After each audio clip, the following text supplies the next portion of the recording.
Yes, here to get into one of my all-time favorite films. This is *The Silence of the Lambs*, which was directed by Jonathan Demme, released in the year 1991. And this is one of the first films I've ever seen that's really effectively just completely just stunned me. It amazed me how disturbing the atmosphere was. I was not expecting this at all to be on this level of disturbing and atmospheric and suspenseful.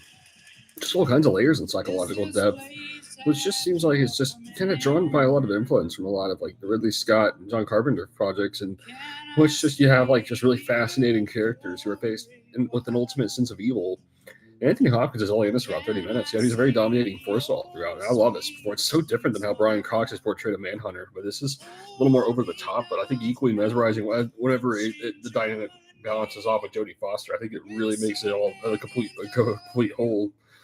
It's a completely original project in Jonathan Deme's filmography, as it seems like he's exploring a lot of themes of obsession, which just reminds me a lot of Alfred Hitchcock and Andrei Tarkovsky, especially. And it kind of seems like it's a completely different shade of David Fincher, where I feel like Fincher kind of needed some time to acquire, while this instantly hit is just one of my all-time favorites. It's more of like a kind of like a small town kind of perspective on just facing forces of evil.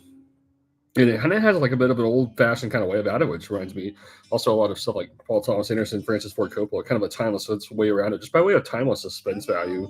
It just holds up as a timeless sort of psychological thriller upon every viewing. It's just with all of its horror elements looming over it. Also, just seems like it kind of has like almost just more of a gateway kind of David Lynch kind of tone to it. Just a lot of mystique value, just wonderful pacing, and I could just rewatch this film endlessly. Just really never get tired of its atmosphere. Just the way it's told, it really is kind of this perfect combination, and just kind of has a surprising amount of shock value for just such a film. It's one that actually takes me by surprise upon every time. And this is timeless filmmaking from start to finish.